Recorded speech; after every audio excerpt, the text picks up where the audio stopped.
உலகம் எஸ்தரை ஒரு அனாதையாக பார்த்தது.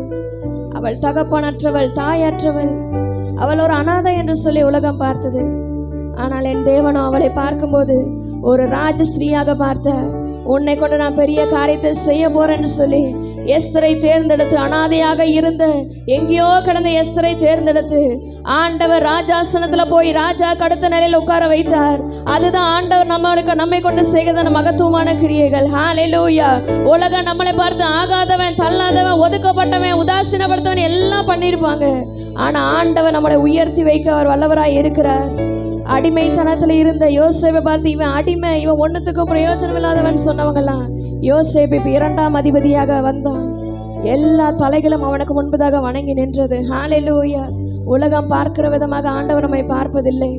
மனுஷன் பார்க்கிற விதமாக ஆண்டவர் நம்மை பார்ப்பதில்லை.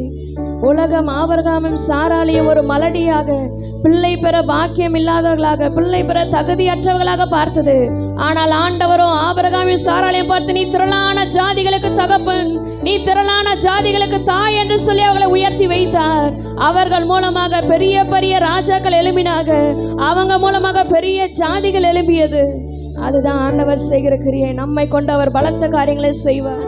இயேசுவோடு இருந்த சீஷர்களை பார்த்த உலகம், இவங்க சாதாரண மீனவ கூட்டம் தானே, இவங்க படிப்பறிவு இல்லாதவர்கள் தானே சொன்னாங்க.